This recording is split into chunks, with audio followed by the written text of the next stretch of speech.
Hey guys, it is Christine. Welcome to this video here today. I'm going to be chatting to you about how I manage it all, I guess.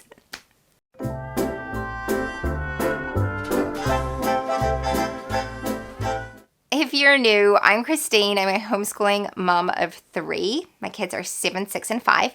And I share homeschool content here on this channel. And one of the questions I've had on multiple occasions is, how do you do it all? How do you homeschool your children, keep your house clean, cook, do all the things? And so I wanted to do a video about that because it's actually a topic that I've been working through a lot lately and thinking about a lot lately. And I just wanted to chat about it. And I think the obvious answer that everybody says usually right off the bat is that I don't manage it all. I don't do it all. Anyone who portrays that is lying. Like, there's just no way you can possibly do it all. But I did want to talk about some things that really work in our home and also stuff that I'm working through, because I think it's a constant like ebb and flow, and there's changes in life when your kids get older and life circumstances change. And so I want to talk to that as well. So my busy is very different now to what it was when I had little babies and toddlers. My youngest is now 4 years old. We're really moved out of the toddler stage. We're into the preschool stage. Don't have babies.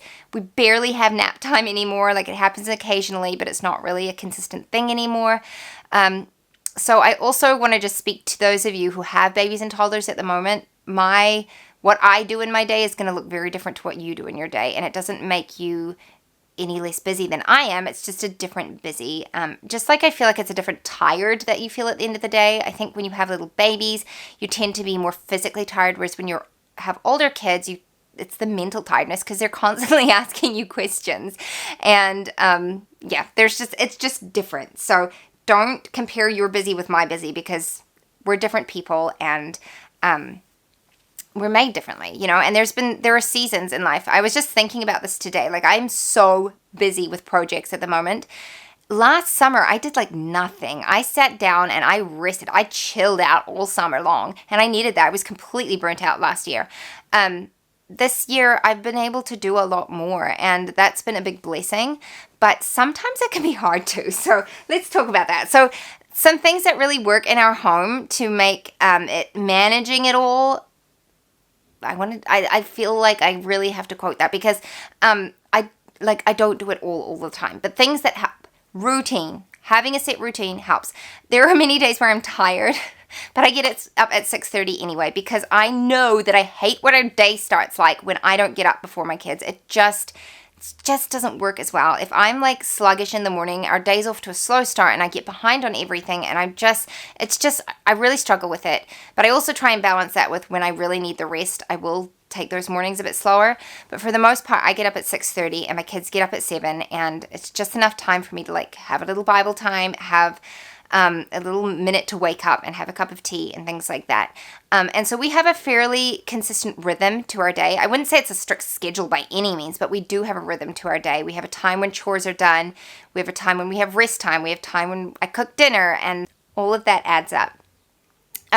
Sorry if you can hear my kids in the background. Someone's having a hard time. I'm just trying to wait and see if they can figure it out. Otherwise, I'll go out and deal with it.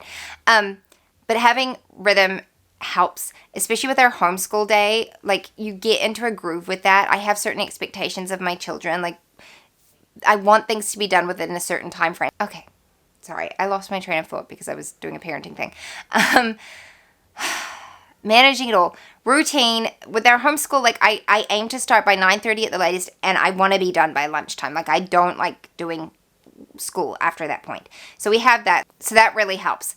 When it comes to cooking and cleaning, 2 things. Having a cleaning routine. I've recently been using the routine from, I think it's The Organized Mom, and I can link to that down below, but it's just been so helpful for me. And it's basically having a set amount of time that you work on a certain space, and then that's it for the day. And that's been great because I like to be able to compartmentalize things and work through things. And so that's been really helpful. So finding a cleaning routine that works for you. Sorry, my kids did need me in the end, so I had to go and come back.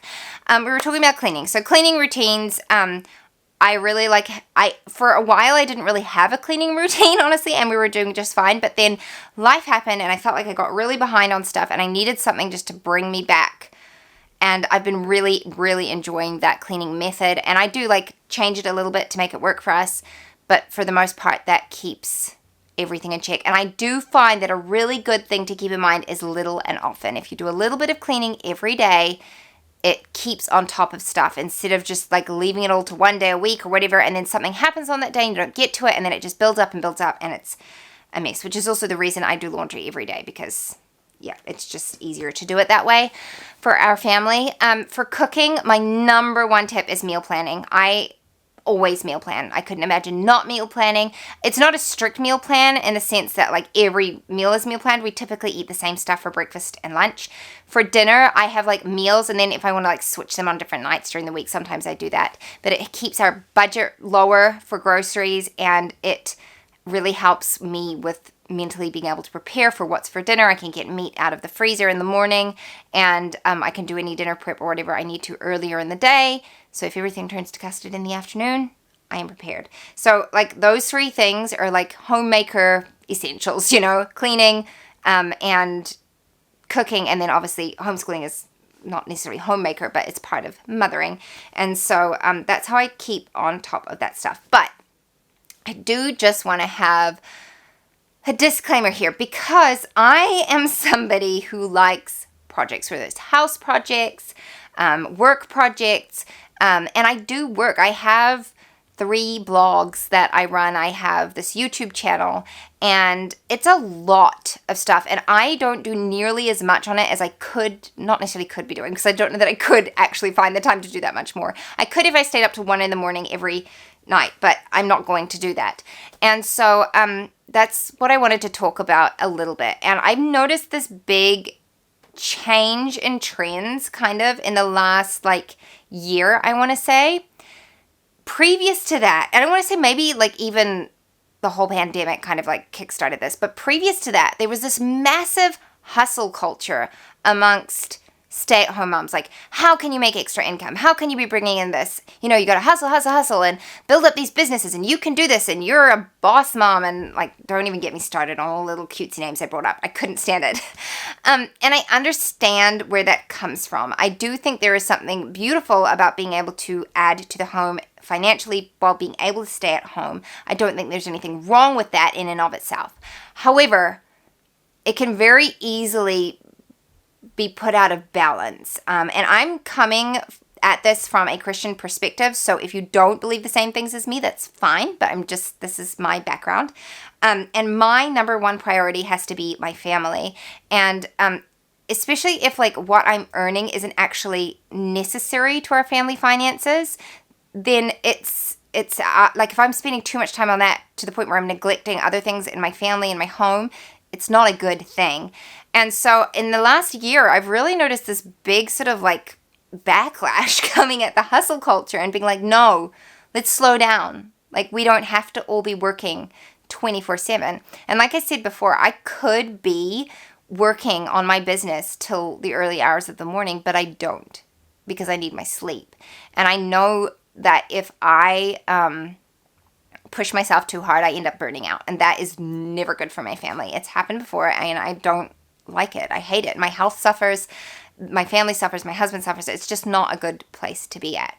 And so I do want to just challenge you, if you're feeling like the pressure to perform in that way, it's not necessarily a good thing. Now, again, I'm not saying that somebody who stays up late and works on their business is doing anything wrong, as long as it's not affecting your family in a negative way. Like, it can totally be a healthy thing, and some people can do that. I am not somebody who can do that. And so I'm actually in the process of trying to not scale back my business, but be really, really smart in the decisions that I make for it, so that it is, it's set up for the long term, but also that it's not hurting my family in any way, because that is where I want my priority to be lying. And there was a quote that Katie from Now That We're a Family, I listen to her and Elisha often, their podcast. I really, really enjoy it. And I'm not somebody who listens to podcasts very often. I don't get a lot of time in my day to do that, but I really enjoyed their podcasts. I don't always agree with absolutely everything, but for the most part, they align very closely with my core beliefs. And I just find them very challenging, but also encouraging. And one thing that she said that her mom used to say to her all the time was, you have to say no to the good to say yes to the best. And I love that because I am somebody who, and this is not, I don't want it to come across as like prideful, but I can be good at many things. I am. There are many things that I am good at. The problem is I do not have time to do all of those things. And so I have to choose what is the best for our family in the season that we're in and say no to the things that, even though they're not bad, they're not the best. And so, like for instance, I like taking photos. I love photography. Right now, it would not be the right time for me to start up a photography business because it would take away from my family and it would conflict with the values that I have for a family right now. Photography in and of itself is not bad, but it's just not the right stage of life for us to do that. You know, when my kids are older and they don't need me there all the time, then maybe it would be something different. But no, not right now. Right now, I just take pictures for family and friends and things. And there's many other things I can apply that to that I enjoy because I love creative outlets. And so I think that we need to be very intentional about what we're choosing. And so when we say that we have to like manage it all, what is it that we're trying to manage? Is it necessary? And is it building up our family, or is it taking from it? Because even good things can be bad things if they're taking from our family. So I just wanted to mention that because it's something that I'm working through at the moment. My husband doesn't quite roll his eyes, but he gets pretty close. And I'm like, hey, I had this idea. In fact, I like texted him the other day and I was like, so I was just thinking that, you know, such and such. And he was like, oh, you were you? And I was like, sorry, because I'm just a go-getter. I just love the next thing. And I hyperfixate on stuff. When I get an idea, I'm just like all go on it until it is completed to my satisfaction.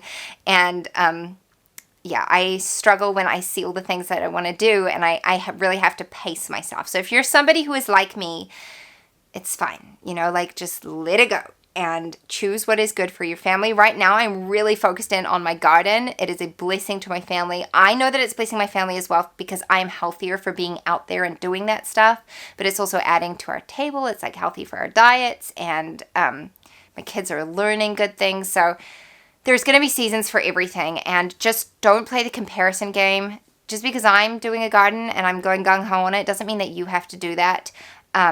You know, just because someone is decorating their home doesn't mean that you have to do that. Just because someone's doing elaborate homeschool unit studies does not mean that you have to do that. Pick what is right for you and your family and focus in on that, because that is what you're called to do. You're not called to do everything. You're just called to do the things that are best for your family. So thank you for coming to my TED Talk. I'm going to wrap this up because I don't know if there's probably more I could say on the subject. But just this idea of managing it all, we don't manage it all. We go through seasons and we do what is required of us in those seasons, and then they change, and then we have to change with that. So there will be times where you're just struggling to get through, and we definitely had a season of that very recently where everything was just pushed aside. All the projects had to stop. And I had to focus on just caring for just the most basic innate needs of my family. And now we're through that, thank the Lord. And I'm going back to more like creative outlets and things. But find rhythm and routine. And I will say it does take discipline. You have to be disciplined. Your house is not going to clean itself. The meals do not get cooked by themselves. You have to choose to do the hard things sometimes. And we say that to our kids, but sometimes we're the ones who need to hear it more.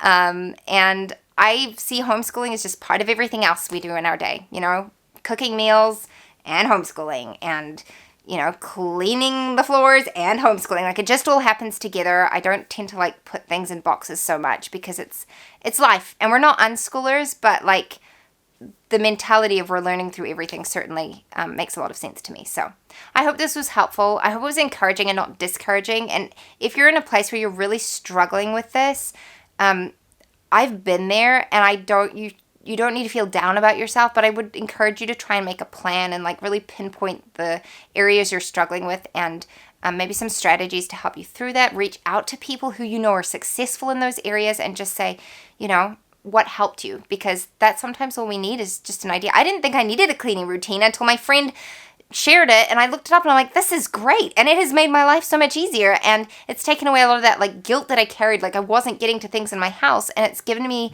a bit of purpose and a plan. And so yeah, reach out to your community and see what help you can get. So thank you for watching, and I will see you next time. Bye-bye. What if the world had more of your smile?